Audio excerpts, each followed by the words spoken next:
I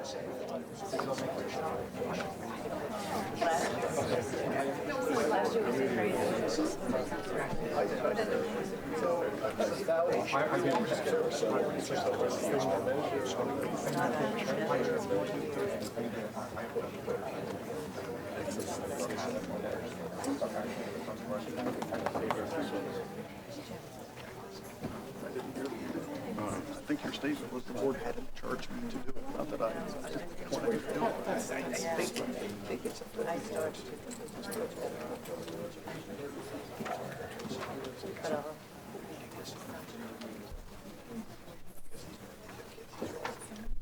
Yeah.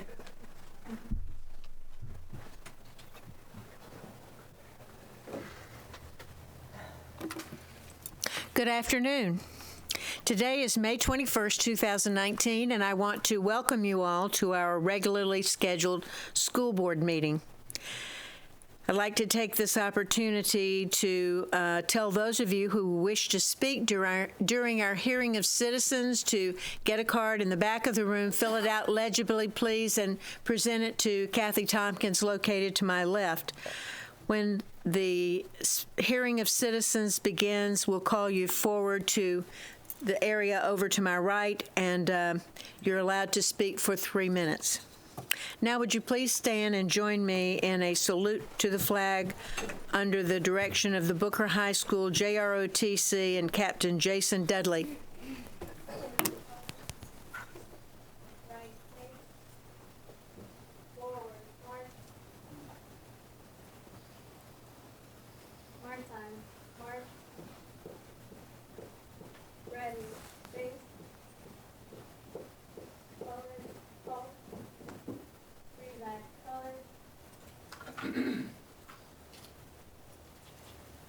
I pledge allegiance to the flag of the United States of America and to the republic for which it stands, one nation, under God, indivisible, with liberty and justice for all.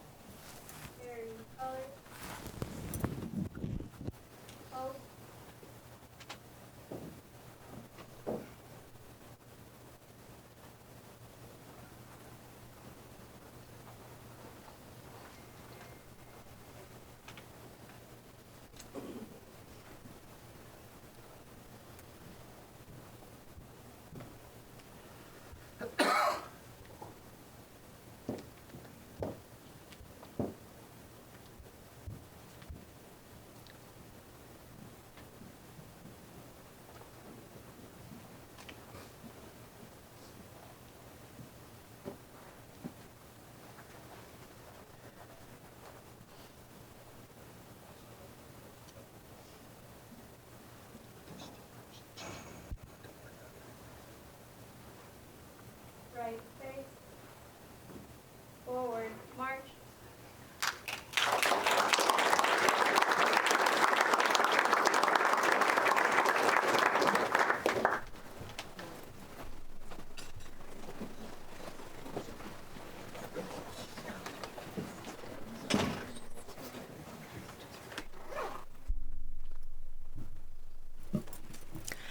Welcome, Eric. Thank you. Oh, I'm sorry. My bad. This afternoon, I'm introducing our student representative, who is Eric Reynosa Palencia from Booker High School. Did I pronounce that right? Yes. Close, but no cigar. It's so nice to have you here. And would you please tell us a little bit about yourself and what your plans are for the future? High school student. I'm going to my junior year next year. Okay. And I'm a CFES and A student over there. And what I've been doing in Booker High School is doing the engineering program over there. And I've been getting a real interest in the engineering program. So I want to further my education in Columbia or Duke University and get my computer engineering over there. And wonderful. Welcome.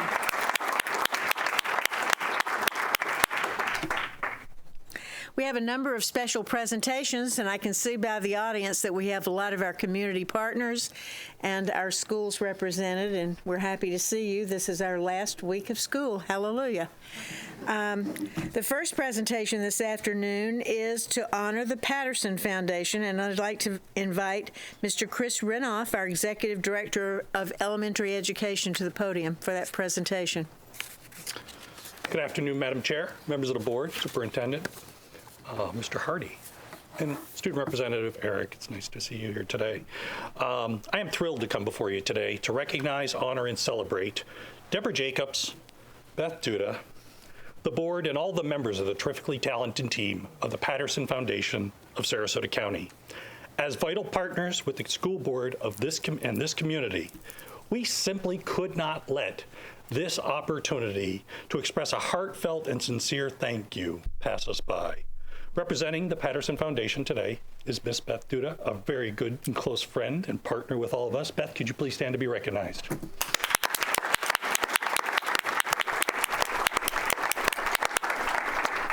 We know that the Patterson Foundation strives to strengthen the efforts of people, organizations, and communities by focusing on issues that address mutual aspirations, foster wide participation, and encourage learning and sharing.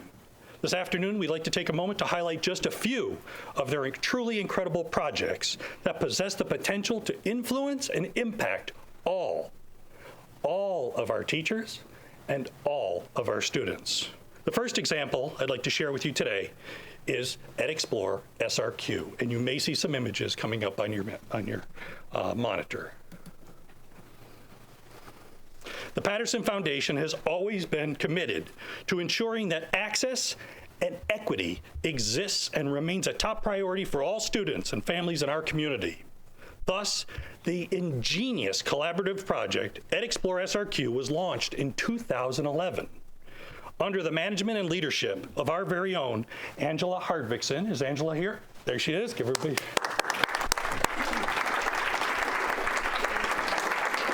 EdXplore SRQ became the platform to serve as what we would all say is the connective tissue, syncing resources and matching the needs with opportunities throughout our community through the experiential learning lens.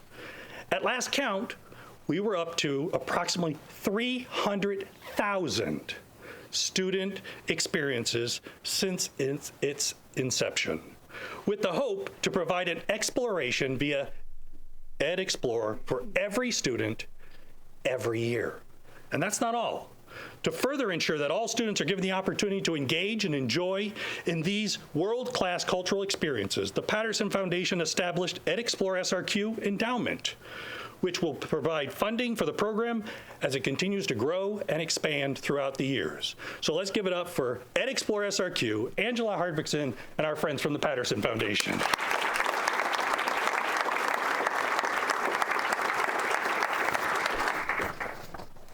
Another shining example of the Patterson Foundation's commitment and partnership is evident in the creation of our state-of-the-art dashboards. To share more and provide her genuine gratitude, I'd like to introduce Dr. Denise Cantalupo.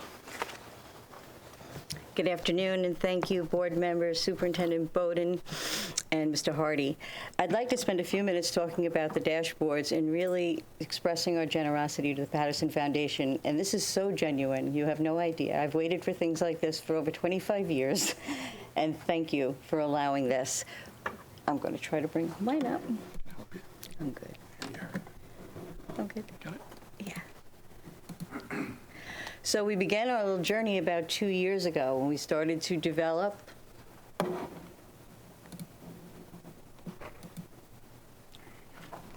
district-level dashboards for public access. Prior to this, we weren't able to look at data in this way, and we weren't able to share data with the community this way. So these district website public access dashboard, these were the first 4, enabled us to look at patterns, trends, individual student groups, achievement and behavioral data in ways that we have never done before. We are also able to look at attendance over time. The information is searchable, It provides advanced analytics, and everything became transparent. Things that we hadn't seen before, we were able to see for the first time. As time went on, and I'd like to thank the folks in research and instructional technology, we were able to produce a current academic dashboard. This was a level deeper than the first. And here we had administrators and teachers able to delve deep into classroom level data, school level data. We were able to answer questions so specific, such as how did the grade 5 students perform on the FSA in grade 4 in this course with this teacher? How did our grade 4 students do on the mathematics subtests? What is challenging? What were areas of strength? Who's in our lowest quartile? What teacher is the most low or high performing students? We were able to delve deeply. Things that would take volumes of work in Excel, sorting, slicing, weeks of work. We're able to do at our fingertips right now. Instructional impact is unbelievable. We're able to do small group instruction by just regrouping our students. We're able to look at schedules quickly. We're able to do things with lesson planning, curriculum sequencing, attendance and discipline guidelines have been reviewed as a result of looking at these data points. We use this information in collaborative discussions. We provide feedback to parents and students, and there's so much more. I could go on. So what's next is even going deeper. The folks in Ray and IT, and a special shout out to James Ferrara, who you are funding, we are developing the Teacher's Data Dash. This will be an interactive, teacher-driven dashboard to access multiple panels of their students and to get behavioral, academic information from the past and where they currently are. So a teacher, literally on the first day of school, will be able to log in and learn the history of her students. This hasn't ever been available that easily. So you'll ask questions such as, how has my current class performed in the past years? And then you could say, how did my students from last year perform? Even though I don't have them anymore, I'd like to see how they did. You'll be able to follow those same students over time. What is my past and current students' attendance rate? How did my second and fourth period class do on the iReady 2 years ago? And how are my ESE students doing on the benchmark tests? And so many more questions like this. Now, this is becoming a little bit deep and complex, so we're also developing Blackboard courses, something we're calling data dashes, which will be 30-second video snippets on how to go in for hands-on training. This is what it will look like. I've blocked out the students' names with the black boxes. But literally, you'll be able to go in here and look at all those green tables on the bottom where it says teacher-student table, test table, et cetera, you'll be able to sort and slice and dice by students, classes, teachers, and so forth. So as our vision expands, the next possibility in the future, we're not here yet, is looking at things at the real student level where students go in and are able to track their own performance over time, looking at things like their goal setting, reflecting on what they've done. And that's what we're all about, visible learning at its best. Thank you so much. I can't express, and so heartfelt. Thank you.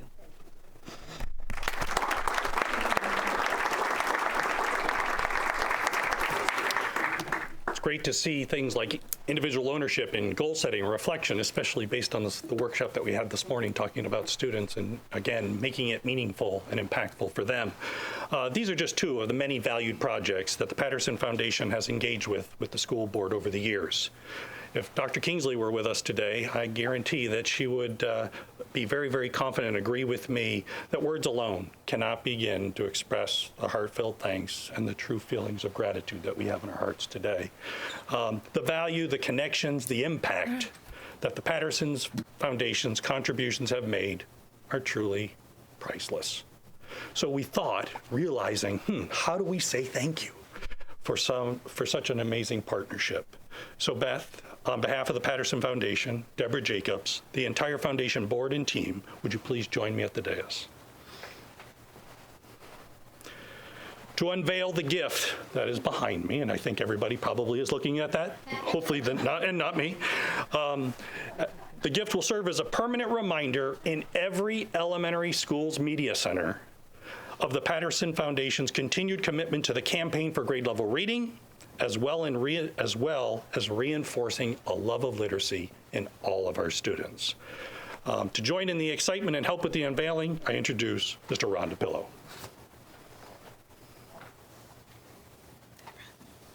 Congratulations. So how do you honor somebody or a foundation organization in a creative way? First, you involve the student. Get the student involved in the project.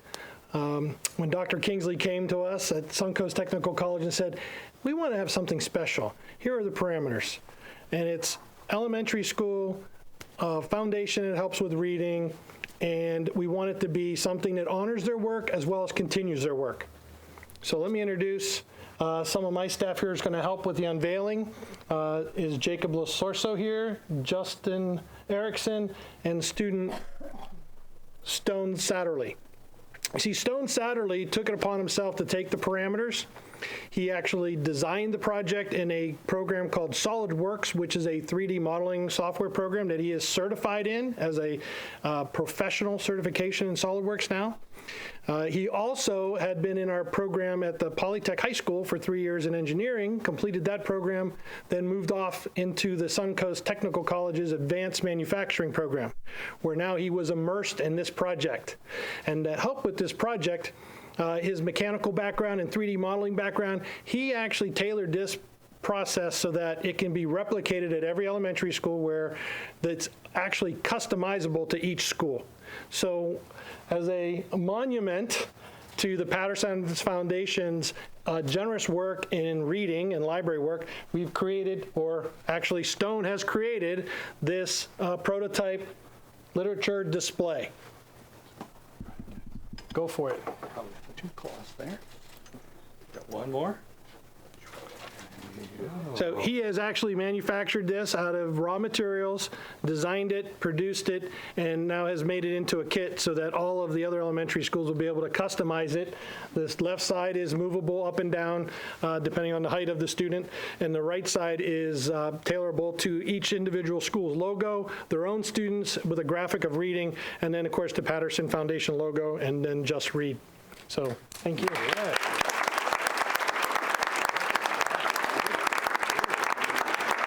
Stone will continue his education at Florida Polytech University in mechanical engineering come August. So. Very good.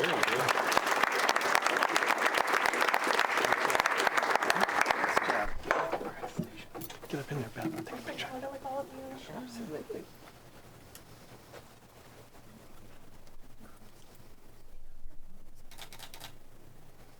Great. Well, I would like to say to Stone and the other students, wow, what a great job. You know, it's great to have a gift, but it's wonderful to have something that's practical, that's useful. And this is a great option for us to use at a lot of different schools and businesses. So I think this is a great opportunity. Beth, I would say to you, and please convey to Deborah Jacobs, whom I greatly admire, our sincere appreciation and thanks for all the things you do for us, for our school district, and all you do for our community too, because it's remarkable and it's wonderful. So please convey our sincere thanks to Deborah Jacobs. I will. Thank you very much. And thank you what an honor, as well. What a beautiful way to share information with the community. Bridget Ziegler. Oh, well, and I just wanted to say thank you. I feel like I often say we're so fortunate to have such a philanthropic community, but we are, and so the redundancy of you saying it just equates to how much generosity is in this community. But you guys have made such an impact, and I appreciate Mr. Renoff kind of touching on the wide range from the data dashboard to Explorer and campaign for grade level reading. I think it's you guys have had an unbelievable impact in our community. I personally, the data dashboard to me is one of the coolest things. I know local school board members, in neighboring counties have seen it with envy, and I appreciate all the work Dr. Denise has done on that and your staff, but really I thank you for everything you guys have done to make our school district better. I appreciate it. Thank you. Mr. Robinson. Yes, I know they're not stopping there. They got dive into reading over the summer, but I think this is a wonderful gift. It encapsulates what we're talking about. Stone, it's student-focused, it's educational, which is what they are, and I love the fact that it's not one size fits all. I love the fact that it can be ratcheted up from pre-K elementary all the way raised to the top to high school and beyond. So that kind of it's a gift. I think that fits the you guys well. I mean, it represents what you guys do. So thank you very much. Absolutely. Thank you. Mrs. Zucker. Beth, I so appreciate you, and I appreciate everything that you're doing. And when I look on Facebook, you're a good reason to be on Facebook because I can see all of the learning that's taking place throughout the district because you're posting about it.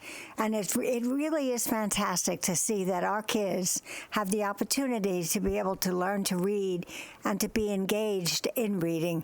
And thank you for sharing that with us.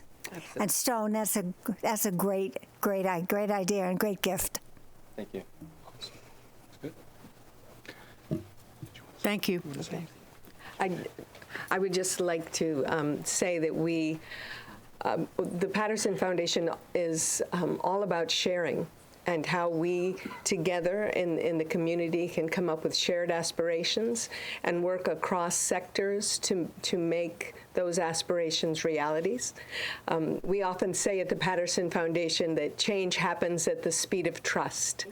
And we appreciate the trust that we have been able to build with the students, the staff, the parents, and the school board of Sarasota County Schools. We look forward to continuing our work in the community for us to dream the future that we want to see and make it happen. So thank you for your partnership. That's awesome.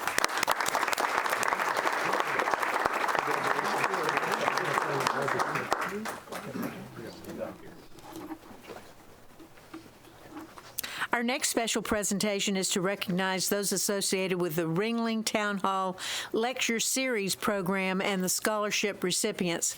I know I attended those Ringling Town Hall Series lectures this year and found them to be so inspiring and so remarkable. I'd like to invite Ms. Tracy Beaker, Director of Communications and Community Relations, to the podium for this special presentation. Thank you. Thank you. Good afternoon, Madam Chair, school board members, Superintendent Bowden, Mr. Hardy, Eric, welcome. I haven't got anything really fun and visual like this to share right now, so instead I'm going to name drop. Shaquille O'Neal, James Comey, Jimmy Wales, Ian Bremer, and Caroline Kennedy. These incredible people were the headliners of this year's Ringling Town Hall Lecture Series brought to us by the Ringling College Library Association. Select seniors throughout our school district were able to hear their words of wisdom, reflection, honesty and candor, and learn of the future prospects of a global society. Free access to these amazing lectures and opportunities to meet these extraordinary people were generously provided to us by the Community Foundation of Sarasota County. In addition, students who took part in these lecture series were given an opportunity to compete for 15 $2,000 scholarships sponsored by Lou and Rosemary Obendorf. Now in its 8th year, the Obendorfs have awarded $240,000 in scholarship prizes to our students. Thank you so very much for your generosity and for your contributions to our students.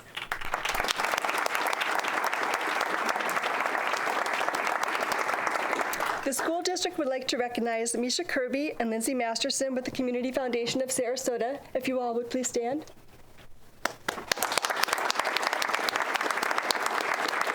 And we'd also like to recognize Lou and Rosemary Obendorf, whose commitment to the academic excellence of the school district is really unparalleled. Thank you. Please stand to be recognized.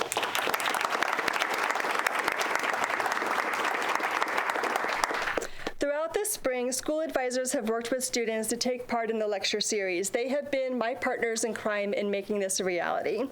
So if the following advisors and school assistant principals would please stand to be recognized, I would greatly appreciate it because you've done an outstanding job this year. Thank you. Michelle Anderson with Sarasota High School. Lem Andrews with Booker High School. Lance Bergman with Pineview School.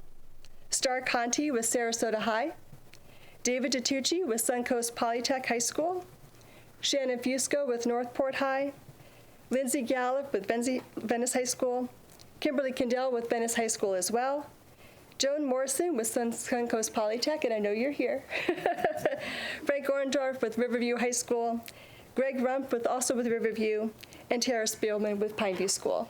Thank you, everybody, for your help and assistance.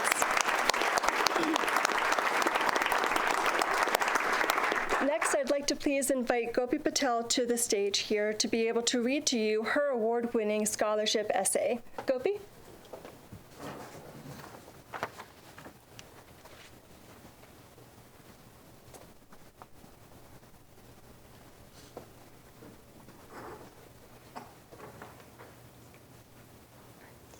In today's changing world, despite the government, private business, and philanthropic sectors' resources and best efforts, social problems, both locally and worldwide, have remained persistent.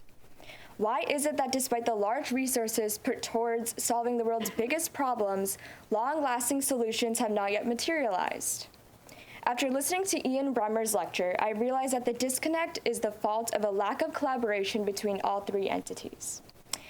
There is no shortage of innovative ideas to solve the wicked problems of today's age, problems or ideas in which there is no single solution. Social enterprises all over the world have come up with novel approaches to problems from educational inequality to frontline healthcare. However, even though the creative thinking to approaching these problems is not lacking, there is not enough being done to translate those very ideas into lasting change. For instance, through my efforts tutoring ESL students at Wilkinson Elementary School, I heard about the organization Teach for America. Teach for America is a nonprofit organization that funds leaders in communities to teach for at least 2 years in low-income schools to enable children to realize their potential and achieve their dreams. Yet, despite the large efforts put towards the program, it hasn't translated into a large-scale systemic solution. Let's look at another example, Strive. Strive is a school reform initiative begun in Cincinnati that has generated improvements in graduation rates, elementary math and reading scores, and the number of middle schoolers prepared for high school. Why has Strive succeeded while Teach for America and other ventures have failed? The answer lies with collaboration.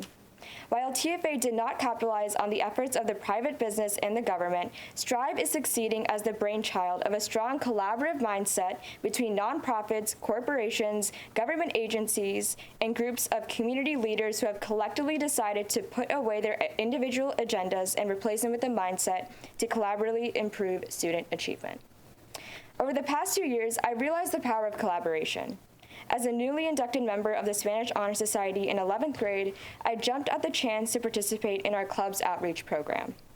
A long-lasting program within the society, it connects English as a second language students at Wilkinson Elementary School in Sarasota to Spanish students at Pineview, who have effectively shown a strong level of proficiency and fluency throughout their language studies.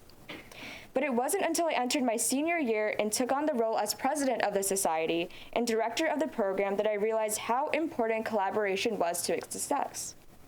By meeting with the Wilkinson Elementary administration, parents of mentees, and the teachers and mentees themselves, we were able to share our thoughts and ideas for how the students could improve in productive settings. My own mentee, Maria, was able to benefit strongly from the ideas I picked up in the discussions, such as innovative games for memory and vocabulary retention. But becoming an ESL tutor was just the beginning.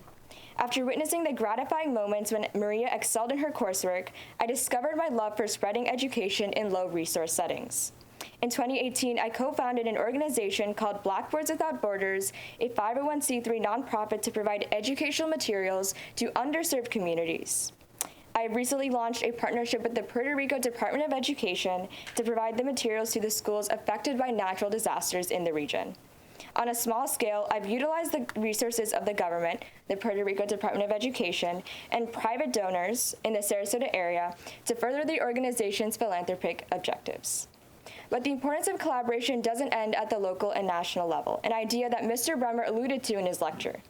When questioned on the efficiency of a G0 world to tackle climate change, an issue that really does require international collaboration, Bremmer strongly conveyed its inefficacy.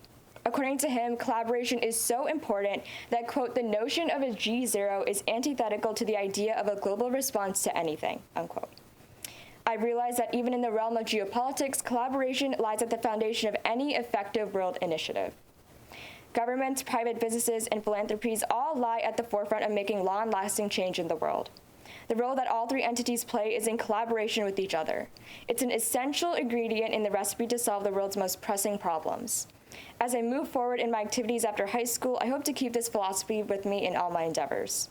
Continuing my work with Black Roots Without Borders and expanding the collaborative mindset I have will be crucial in making progress towards educational equality, an issue very near and dear to my heart. Thank you.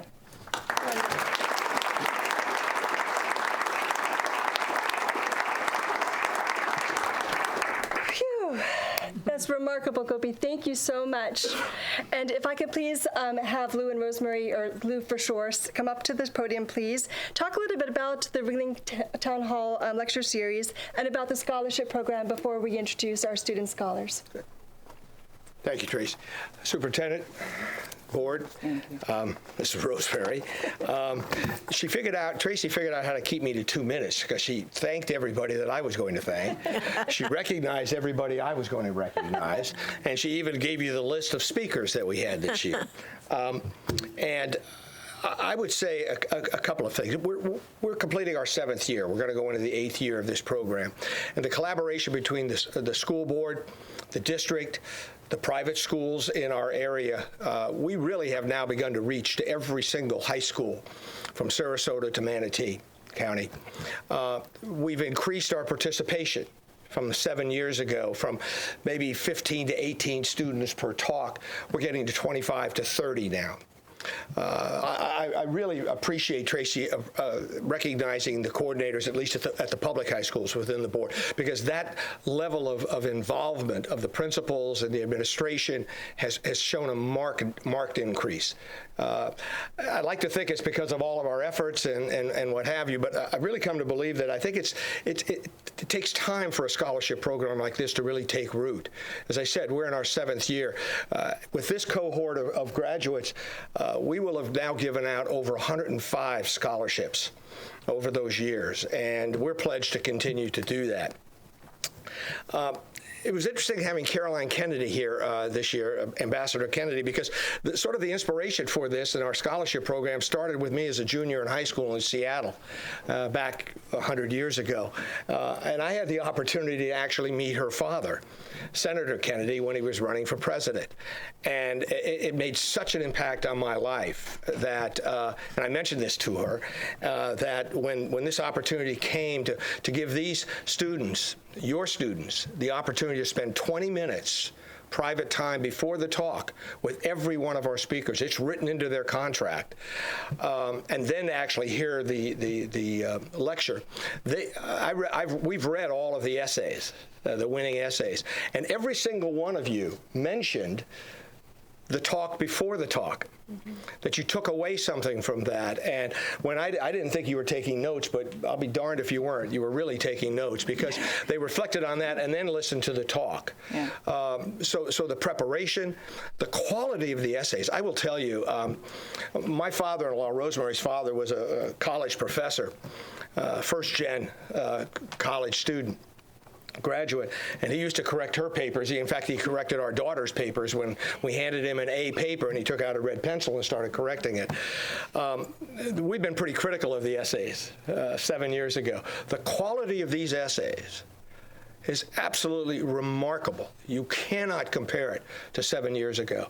So to the faculty, to the administrators, to the students themselves, you really have taken it seriously. Right. They're producing some very, very quality insights into what is going on and the opportunities they're being given. I wanted to add also that in the beginning, the return rate of participants writing essays was not really that admirable. It was maybe around 50%, if you will. But now I think it's well over 80% of all the students that come to these lectures are now participating in the competitions as well, which I think, again, goes to the whole idea of our stewardship, if you will, in the program and working with with our partners here, both in the public and private schools, and the students. So I have to say thank you to everybody as well. So thank you. Thank you.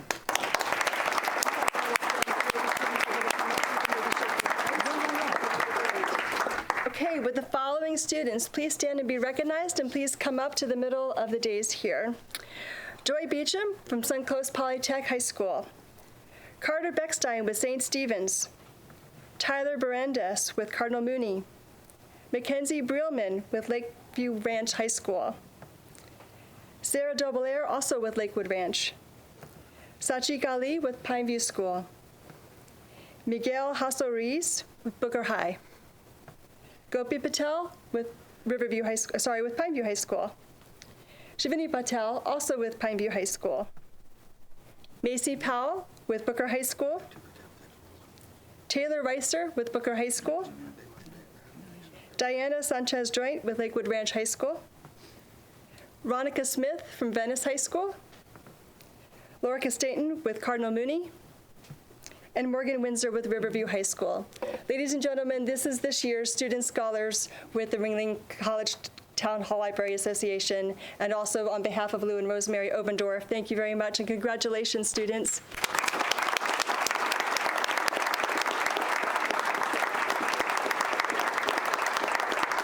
If you could all please join us for a group photo, that would be wonderful. Thank you.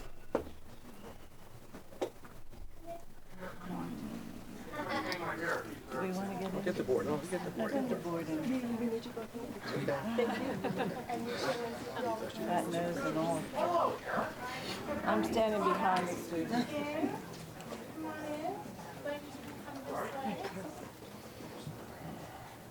Good to see you.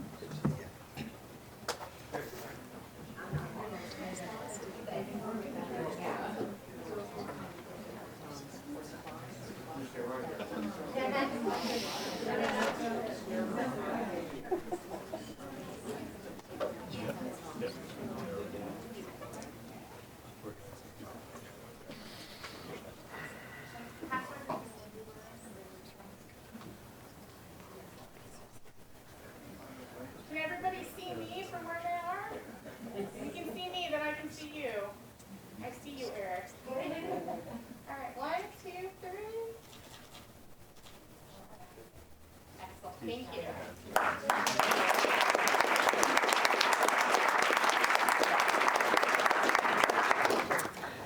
Superintendent Bowden. Can you stay? Okay.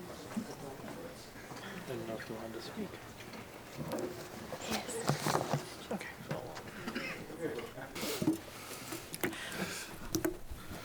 To Lou and Rosemary, the Obendorfs, I want to say thank you, thank you, thank you. I, as I say, attended this year for the first time, and it was a remarkable experience to me. I didn't have the private viewing, the private discussion, but I really got a lot of it out of it, and I'm looking forward to next year because we're going to have 6 speakers instead of 5. Annie Leibowitz, Rick Steves. See, I could do a commercial for Ringling probably, but I just want to thank you so much. I think this is so impactful, and this kind of an experience is an experience that these students will remember the rest of their lives. So thank you. Thank you. Thank you. Dr. Bowden. So, Lou, Rosemary, we have a tradition that we've started recently to award coins of excellence. Challenge coins have a long military history. This particular coin we've designated as a coin of excellence, and we give it to our long-standing partners who've had an impact on the district, and I certainly think that you both meet that criteria. So if you would meet me down front, I'd like to present you with our coins of excellence. Superintendent, you ought to tell them the story about the challenge coin. In the military, if you visit a unit or a commander of a unit, it gives you this challenge coin. It represents the symbol, the shell. And now, if you ever show up any place around that unit and you're challenged to produce your coin, or you don't have the coin, you got to buy, well, I don't want to say you have to provide beverages for everybody. Now I'll have to keep this with us every time we go to work.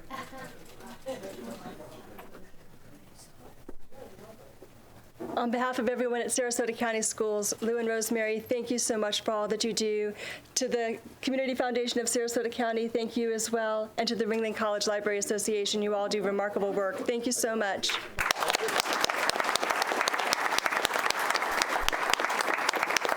Mrs. Brown? I too want to thank you, but I want to continue on a conversation I started with Gopi Patel. I think it's wonderful that you're doing something to actually move things forward with your Blackboards Without Borders. And I know at the end of the school year, some of our teachers clean out their rooms, and I know some of the libraries have old books that they have to recycle. But when I say old books, some of them are almost new. So there's things that we have that might be helpful to you. So Chris Renoff, our head of our elementary schools, or Tracy Beaker, I'm going to put it on you that if any of the schools have these things, the libraries or whatever, if they maybe get together with Gopi and help her in that efforts, because I know I'm taking some to our church that gives backpacks to kids, and we're going to take some of those books and give them. But I know there's more books at a lot of those other schools too that when they're cleaning out at the end of the year, I hate to see those boxes in the hallway to go to the garbage. I would much rather see them put in someone's hands where they can be used. Thank you.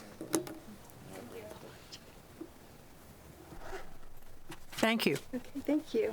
And our last presentation is... Second to last. Pardon? Sorry. Second to last. Oh, I'm sorry. Yeah, you aren't completed. I'm sorry. Almost. I'm getting ahead of myself. We'll talk and then tennis. So I've had the pleasure to work with a team of folks here at Sarasota Schools to really conceive the first ever Real Talk Student PSA Film Contest. And this whole initiative was conceived initially to help students make smart choices about using social and digital media, and especially being able to use these platforms, these incredibly powerful platforms, for social good. In conjunction with the Sarasota Film Festival, middle and high school students had an opportunity to create 1-minute and 30-second PSAs, public service announcements. And these were based on cause issues that are relevant to today's teens, such as texting and driving, closing the achievement gap, vaping and drug and alcohol use, and the dangers of those and others. So back in January, students had an opportunity to participate in a boot camp, if you will, a filmmaking boot camp. And this was conducted in conjunction with the film festival. So on a Saturday, students from all around the school district came to this class to learn about the art of filmmaking and what makes for a really good PSA. So gone are the days of only you can prevent forest fires. And this is your brain on drugs. I'm sure we all remember those really, really lengthy PSAs. So instead, today's messages really need to invoke an emotion that relates to today's teen audience. First, I have to congratulate Rick Raymond. Yay! Rick, he made sure every one of his students from Booker Middle School were at the boot camp. So thank you so much. You guys were awesome. So students had 2 months to complete their entries and submit them along with scripts and various other corresponding paperwork to the film festival. Each student and team entry was reviewed by a panel of judges that included representatives from the Ringling College of Art and Design, world-renowned British TV producer Acorn Media, Real Talk sponsors, and Dr. Kingsley from the school district. As part of the Sarasota Film Festival, we hosted a red carpet public screening and award ceremony for their students, their families, and school communities. So let's take a look. That's what I'm wondering about. Hold on, we should be up on the way. Hold on. Yeah, we're up. Where's the sound? Ooh, not a very good sound. Hold up a second. I'll go up. One moment.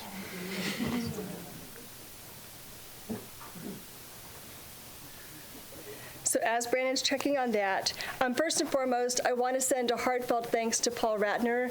Paul is the education director with the Sarasota Film Festival, and unfortunately, he's at Pineview School tonight because his son is being recognized there, so unfortunately, he couldn't join us here today. But also, while we're waiting, I'd like to really recognize this year's sponsors. Without them, our monetary award prizing, our scholarships for our students, and the event to be able to host this public screening in conjunction with the film festival would not have been made possible. So if I could please just ask the following to please stand and be recognized. Joseph Dunn with ABC7, who sponsored the middle school award. Greg Luberecki with the Gulf Coast Community Foundation, who sponsored both of our high school awards. Misha Kirby with the Community Foundation of Sarasota County, who sponsored the Grand Prize Award. And Mary Devine with Charles and Marjorie Branslick Foundation, who sponsored our People's Choice Award. Now, the People's Choice Award was very unique and very interesting because literally everybody who attended the screening had an opportunity to vote for their very favorite film. So we tabulated all of the votes that same evening and was able to recognize the Grand Prize and the People's Choice Award winner. So thank you again to our sponsors. Thank you so much for all your generosity. We really, really appreciate it. And we can't wait to see this program even blossom and bloom further. Like to go ahead. Okay, go ahead, Brandon. See what happens. I hear essays are not something they typically even think about, and some of the topics the students didn't even have any awareness about the particular topic.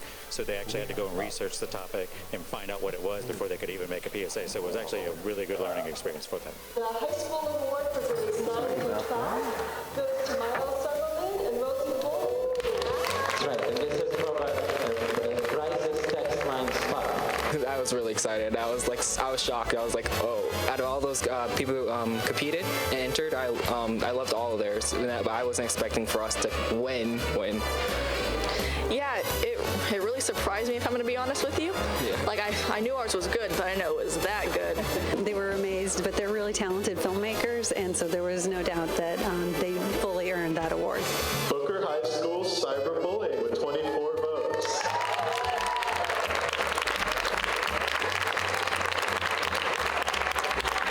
I think this is the dream team, and it's pretty rewarding working with your best friend because, it's just a fun experience. We didn't really care if we won or lost. It was just a nice thing to do. Yeah, it's about making the film, not exactly winning the competition. It was incredible to see the joy on their face. It looked like it was kind of a landslide victory, too. So it was just really exciting to see the kids get just so involved in what they were doing.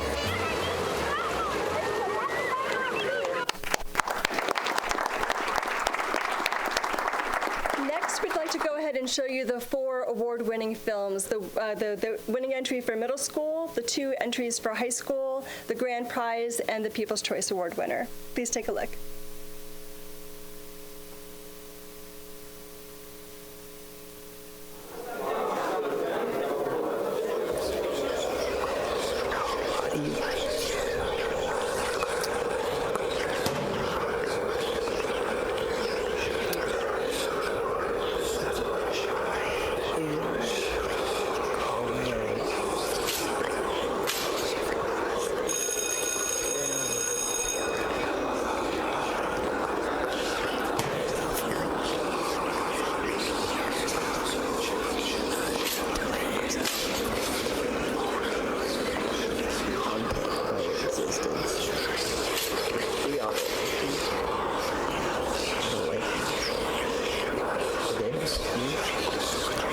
Please help me. I feel so alone.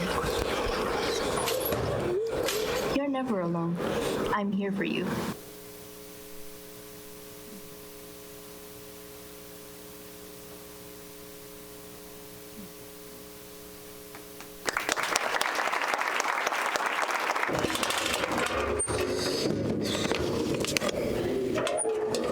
I'm so stressed out. I have this math test tomorrow, and I've been studying so hard, but I still don't know how to do it. Hey, you want to go to the library? I hope you study. Yeah. I'm really good at math. Yeah. Let's go. Going in first? You multiplying? Yeah. Okay, gotcha. So it's going to equal 9. Okay. Okay, now we're going to multiply 9 by 7. Oh, Gotcha. All right, and then we're gonna add 11. Okay. So you have exactly over there? Yeah. And that'll give us 32. Yeah. Wow, that's actually not pretty hard. Easy, right? That's pretty easy. Yeah. All right, I think I got it. So you think you can do good on your test? Of course. All right. I passed it. Really? Yeah. Thanks for all your help. And now I'm not even stressed anymore. I just go to the media center a lot to get all my work Good job, done. man. I need you to do it. I'll see you later. All right, man. Long as I got your love, you know that I'll never leave. When I wanted you to share my life, I had no doubt in my mind. And it's been you, woman, right down the line. I know how much I lean on you, only you can see. The changes that have been true have left a mark on me. You've been as constant as a northern star, the brightest light that shines. It's been you, woman, right down the line.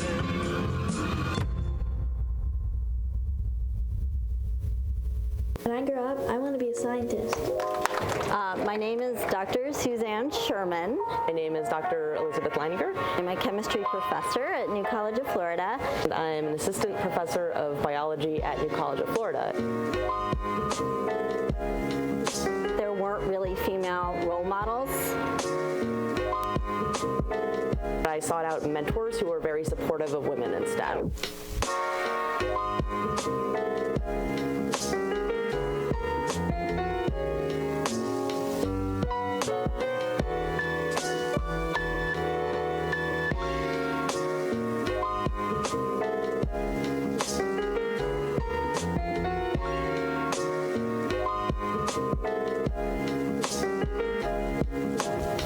To learn as much as you possibly can.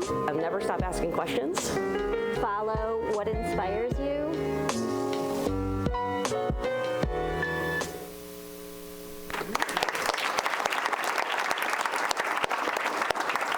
Thanks to the generosity of ABC 7, all 4 of these award-winning PSAs, the 30-second versions, are going to be aired on ABC 7. So thank you, Joseph. Would the following students and their school advisors please stand to be recognized? Alma Dasberg and Juliana Famiglio with Booker Middle School. They did the Women in STEAM PSA. Miles Summerlin and Rosie Wolf with Booker High School. Their advisor is John Tempe, and they did the PSA on the crisis text line. Jair Esquivel, Karen Lynch, Tyreek Reckenbecker, and Jonah Winter, and advisor Lori Burton for their PSA related to teen stress, also with Booker High School.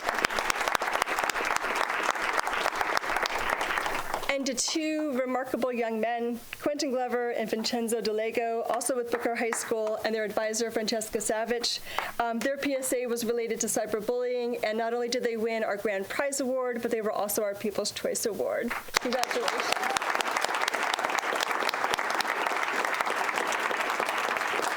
If we can please have our students and your advisors and the school board members to take a quick picture. Well, I guess we're all good.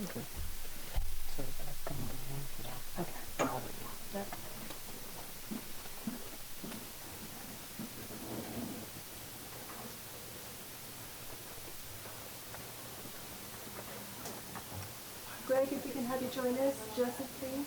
Nisha as well. Murray, thank you. Stay in the back, Murray. Right.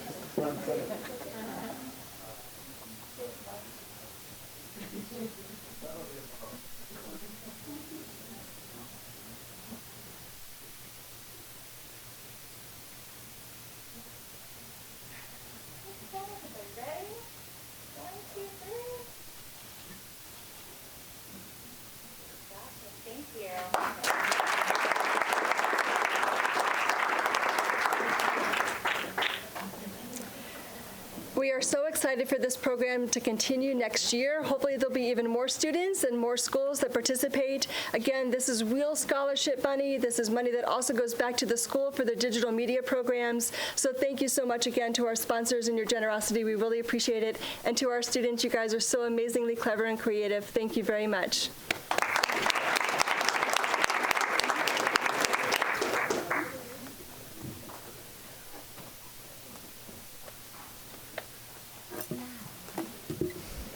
Mrs. Ziegler. Well, congratulations to all the winners, but I just want to add, what a great idea. I love everything about this. I know when you had mentioned that we were going to be doing PSAs, integrating the very talented students that we have, but also sending strong messages. There's nothing better than peer-to-peer influencing for public service announcements than them hearing it from their adults or their parents. So thank you, everyone, and congratulations. Yes, again, thank you to all who are here today. We really appreciate it. What talent you've exemplified. Up next for our last presentation, which was postponed from last meeting, is the presentation to recognize student athletes presented by Mr. James Slayton, our district athletic director. James. There's a sharp jacket. He does dress well. Good job, Mia. I like the shirt. Yeah. Thank you. Thank you. Tell Mia she did a good job. She does. She does. We've come together to recognize the amazing athletic accomplishments of the Venice High School boys tennis team, coached by Wayne Robertson, winning the state championship, and Sarasota High track athlete Robbie Peterson, winning the state triple jump, and coached by John Stevenson and Ed Serra, both here today. I'd like to thank Dr. Bowden and the board for realizing the importance of recognizing these amazing accomplishments. A lot of times maybe these go without notice, but for us here in Sarasota County, we are definitely a district of champions. This year alone, we've had 7 individual state champions, 3 team state champions, 5 state team runner-ups, 2 state athletes of the year, 2 state coaches of the year, including Coach Stevenson, and 2 state academic championships. Athletics provide us an amazing opportunity to teach life lessons, and I would say this, you won't find a better county in the state of Florida for both academics and then also athletics. I want to thank Venice High Principal Eric Jackson for his support and efforts to make Venice High athletics great. And at this time, I'll turn the mic over to Lindsay Galliff, Assistant Principal over Athletics for Venice High School.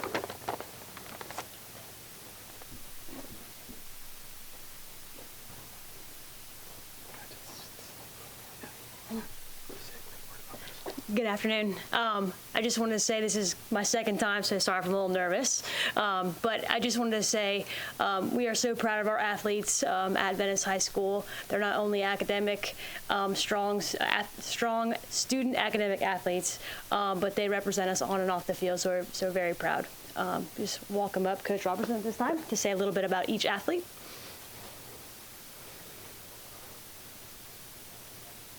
You come up first, Coach, and then we'll have them all up. Thank you. Thanks. Just want to say thank you for the opportunity to recognize these guys. A lot of times the sports like tennis, and then Venice won a state championship in swimming in the fall. Sometimes these athletes kind of work a little bit in anonymity, and some of the football and other bigger sports get a little bit more of the fame, but proud to have these guys on the team. Just a few things I would say about them.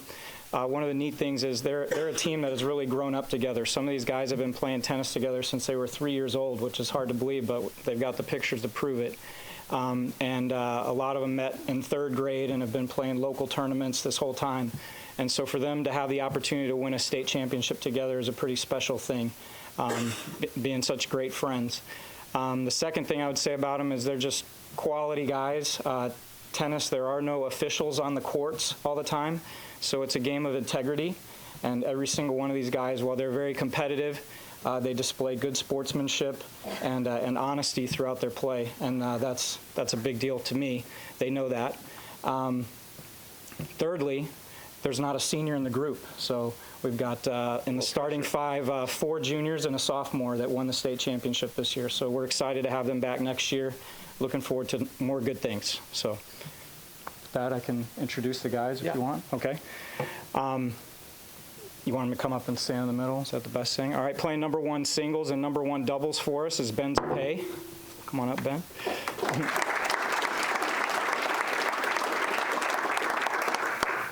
Number 2 singles and Ben's partner in doubles, Ryan Rajakar.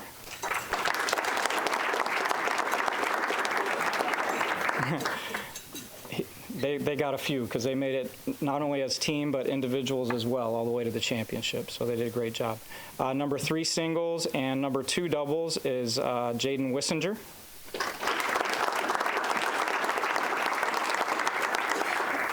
Number 4 singles, Alex Dina.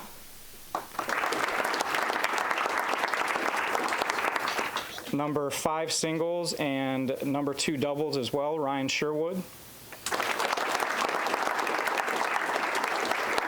And then we have a couple of our alternates, Stephen Ryan and Troy Benkemper.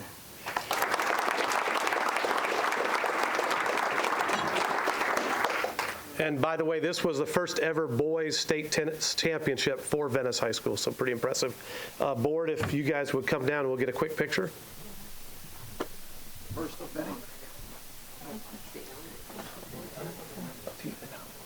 Oh.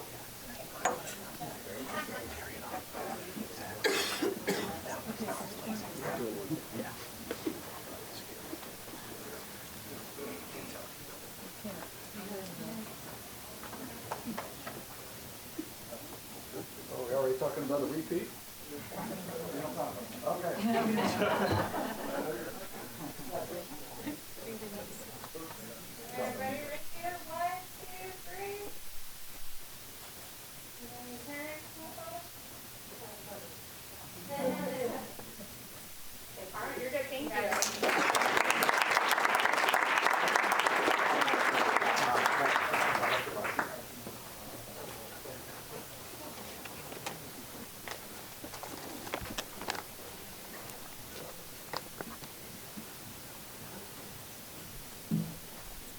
And last but not least, as the oldest high school in Sarasota County, I want to thank Sarasota Principal David Jones for his support and efforts making Sarasota High athletics great. And at this time, I'll turn the mic over to Sarasota Athletic Director Mark Aschenbrenner.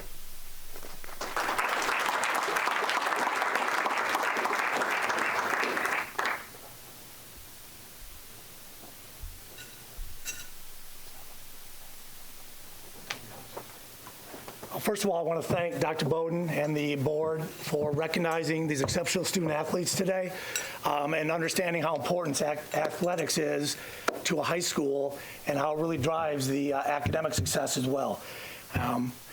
This is the 4th consecutive year that Sarasota High School has had a state champion in track and field, and that just doesn't happen by accident. It happens because of the hard work and dedication of our coaching staff and our student athletes.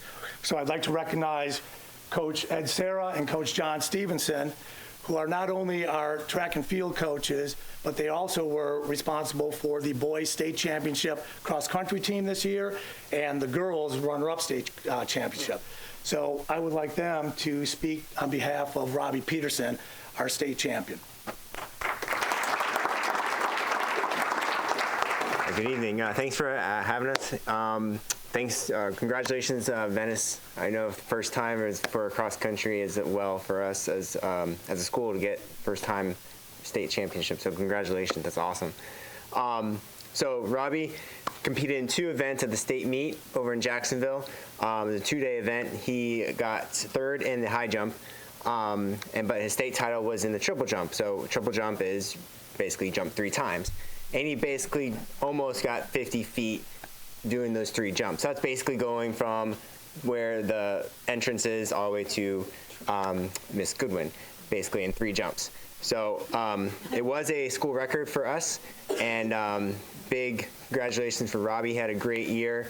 He helped us with the district title, helped us with the regional runner-up, scoring those points, and class act all the way. He worked hard every day to get better. And thanks to Coach Sarah, he's actually our jump coach. So he has 3 state titles from the previous 2 years too. So it's his hard work as well. I'm just a distance guy, I just run. So So Robbie, come up here and get your picture.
I just wanted to point out that Wayne, who is the Venice High tennis coach, doesn't even teach at Venice. He teaches at another school where he heads up. He's the advisor of a different club. So he advises a club, teaches at another school, and then gets out and drives down to Venice to teach tennis. So thank you very much, Wayne.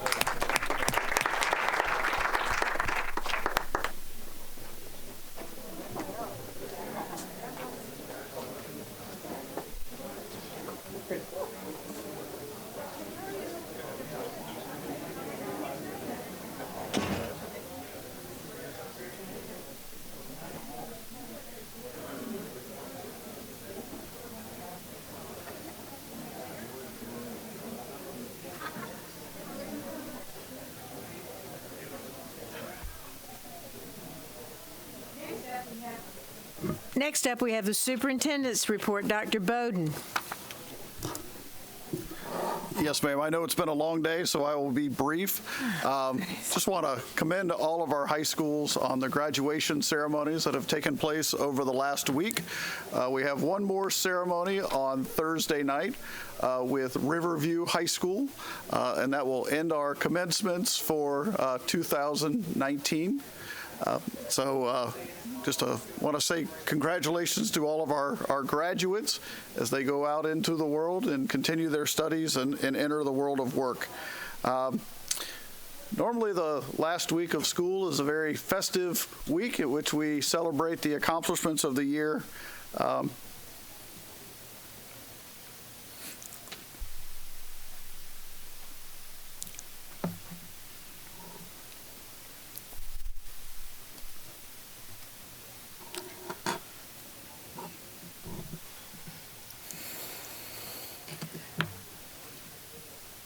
Do you need help? The festivities have been downplayed this year because of the accident that happened on the way to Brentwood Elementary. We lost one of our students to a tragic accident. And our hearts go out, I say this from all aboard, to the family and to the students at Brentwood. I know Dr. Bowden was there yesterday. We've got grief counselors working there, but it's a terrible thing that the school has to endure for this last week of school. And, our hearts and prayers are with all of these students. Thank you. I appreciate you giving me a chance to catch my breath there. I just want to commend the faculty and staff at Brentwood. There is no amount of preparation when you go into this career to prepare you for a day like yesterday. But you would be extremely proud of the staff at Brentwood, and we would be remiss if we didn't also include our student services here from the Landings and around the district. They really came together in support of that school, and I just want to commend them for their efforts. Thanks. Thank you, Dr. Bowden. I know that we all feel the same way. This has been such a horrible week, and this tragedy brings to mind all the things that are most important in life. And it's always been about our students, and when one student hurts or when one student loses their life, it certainly impacts us greatly. So thanks to all those involved in helping us with the grieving process at Brentwood and at other schools. We have a team of people who really do a fabulous job in a very bad situation, a very bad time. So our hearts go out to the family of the school, and we thank those that are making it a bit more possible for them to continue. Next up, we have a hearing of citizens. I have one card. I'd like to call Bryn Gibbs up to the podium. Bryn, you'll have 3 minutes to speak. You've done this, I think, before. And the green light will go on, and when the 2 minutes is up, the third minute will be with the yellow caution light. And please complete your comments at the third minute. So. Okay, thank you. Welcome. Thank you. I have spoke here before, as many of you know, and I actually brought a gift to the school board and the superintendent. This is a book. It's called Changed, and it's from the website that I told you about in the movement that I told you about in the past, oncegay.com, and I'm here to speak about the gender identity policy, and I just, I want to be consistent at sharing with you and hopefully shedding a different light and some really good light on this whole policy and this whole issue within our community and the school. So this is a gift. It has the stories of different people who have come out of the LGBTQ+ lifestyle, who were once and have come out of it. And the reason why I'm sharing these things is because it's just, I think that this is an issue that, and from what I'm looking at and what I'm seeing, is just being accepted. And if somebody feels a certain way, just, it's just not, we're almost just allowing that situation when many people follow that path, but then they realize that's not the right path for me. This is not a biological issue. It shows, scientific research has shown that a male, the chromosomes, the genes of one person versus a transgender, are the same. So this is a psychological issue. And in this book, it shares, and I've shared with you, how many people, it's because of things that have happened, especially in their childhood, that cause them to go down this path. But when those areas of their life are healed, and when they go through counseling, therapy, these things in their life are healed, and they no longer pursue that lifestyle because that's not who they truly are. And so, I just want to make a few points here concerning that. I really want to encourage you to take action and initiative to make appropriate changes to the policy. I know we need a policy, but I think that some changes within that policy would be for the betterment of all. One that covers these young people and these students dealing with gender confusion, who are many times dealing with sexual abuse, who are dealing with insecurities and identity issues. Many of them are teenagers, junior high. They're going through things and they don't understand.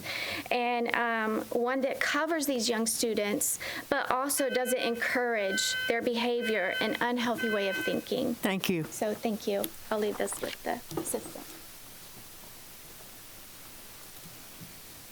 Next, we have our consent agenda. Do we have any additions or corrections to the agenda? Dr. Bowden. Yes, ma'am. Item 8, the approval of the instructional classified personnel report. An addendum was added after the agenda was made available to the public, and 3 items were removed from the agenda regarding interlocal agreements with the city of Sarasota. We continue to work on those items and hope to have those on our next board agenda. Move the consent agenda as amended. Second. Any discussion? Please vote.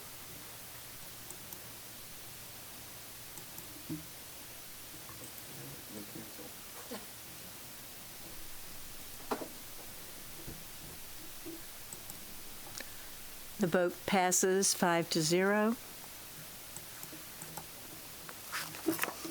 We do not have any new business today. That's nice. It's been kind of a long day, hasn't it? We started at 8 o'clock this morning. Do we have any announcements?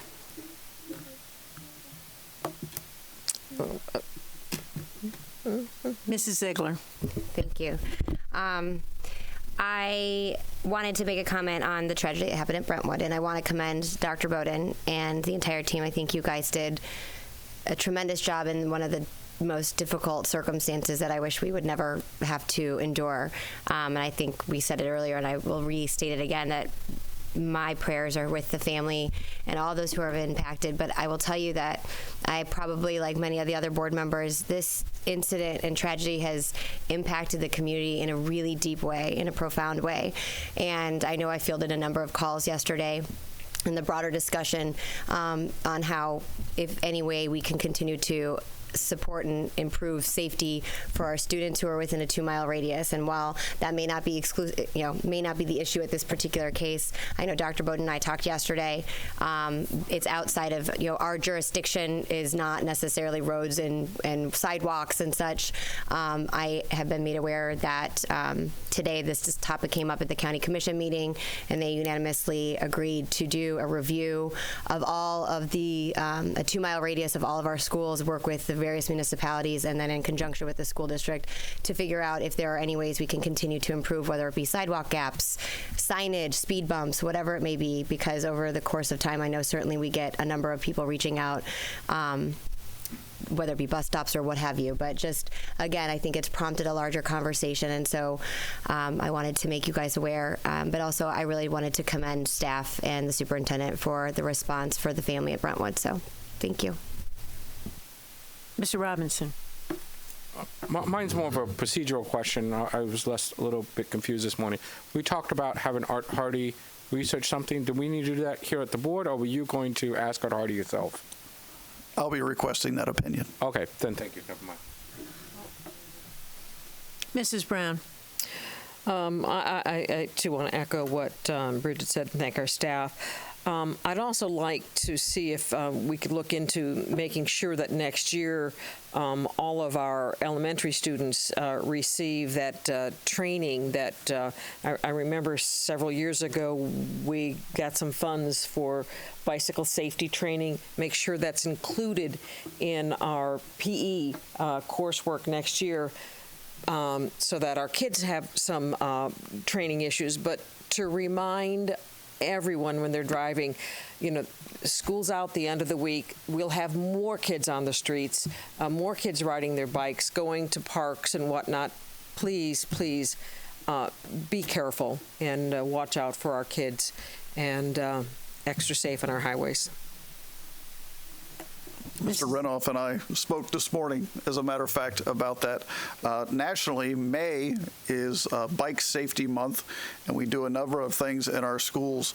Our conversation was school starts in August, that it needs to be a part of every school newsletter, that we need to be working bike racks, and if a student arrives without a helmet, that we make sure a helmet is provided to them, and that we're constantly reinforcing. So we started that conversation this morning, and we'll continue on. Bike helmets has been a topic that I've addressed a number of times in the last couple of days. I just do want to go on record that the young man yesterday was wearing a bike helmet. But as we stood at Brentwood, we did notice a number of kids that left out on their bikes at the end of the day without helmets. We made a call to the sheriff's office, and they've agreed to provide bike helmets, and so we're going to get those over and make sure that those kids have helmets throughout the summer, and then we'll make a big push in August to make sure that all of our kids understand that a bike helmet is the law, and explain the rules of the road and how to traverse school to and from in a safe way.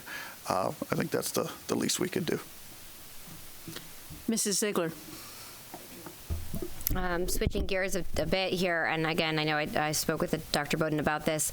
I had members of the Riverview JROTC cadets reach out to me and wanted to meet with me regarding a project they did on recycling. I know many of us have probably had a conversation or two with members of, or some of our students throughout the year, as there have been some changes to recycling.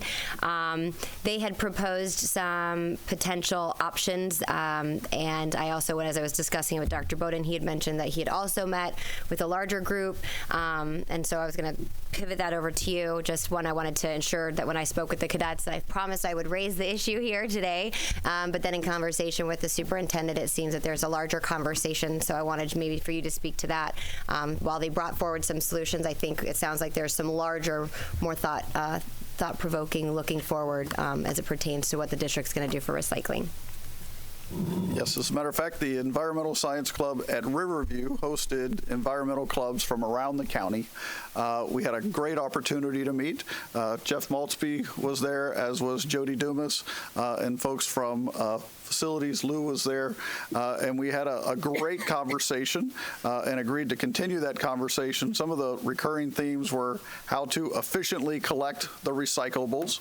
The second was having a larger discussion about the market for recyclables and how it drives the way you collect and sort and do different things, and how that market is changing. And then a huge conversation about not just the recycle, but the reduce part of reduce, recycle, and reuse. And so we have a group of students who would like to work on some PSAs that we can use in regards to decreasing our consumption. And so we're going to pursue those three items: efficient collection, making sure we're getting them to the right markets, and then a PSA for the reduction of that. And we'll make sure that the Riverview ROTC is included in those conversations. Mrs. Zucker. Also Pineview, because I met with two students from Pineview. They were there. They were there? Yes. Great, because Jody Dumas also met with them. Yep. So it seems like we're having all of our schools, all of our high schools are really interested in recycling, which I think is great, because that's our future again. So it's fantastic. They're well represented. Mrs. Brown. One of the things I learned in all of this is that many cities and states in the U.S. and around the world, we're sending all of our recyclables or our garbage over to China, or maybe some of them were just putting it in that big hole out there in the Pacific where it's all floating around. But something that's happened, and when China is starting to say no more, I was just reading, and I don't know if it was in the paper, one of my environmental magazines that I get, that new markets are opening up in the U.S. where they're taking some of the plastic bags and they're making them down into pellets and actually sending them and selling those things to China to use in their manufacturing. And the paper mills are reusing and making cardboard boxes out of some of the paper. So U.S. manufacturing is coming back on board and using some of these. There's a new markets opening up because now the cost makes sense. And so I applaud that and would really, really like to see more of that happening. And when we invest these markets, we'll be looking at that too. All righty. Well, we're almost at the end of our day. I can't say that I'm sad about that. It's been a kind of a long day. I just want to say that this is the last week of school. We have Riverview High School's graduation, which is our last graduation on Thursday night. The last day of school is the end of this week. We wish all of our students a wonderful summer. I think that we have a week longer this summer than we did before. Do we have longer week? We have 1 week longer than before? No? Haven't counted the number of weeks, but we'll be expecting our youngsters back on August 12th. Right. But I thought we had, because of a shorter year this year, I thought we had a week longer, and we may, because this is the earliest I ever remember our getting out of school. But I want to wish everyone a wonderful summer. Our next regular board meeting will be Tuesday evening, June 4th, 2019 at 6:30. We're adjourned.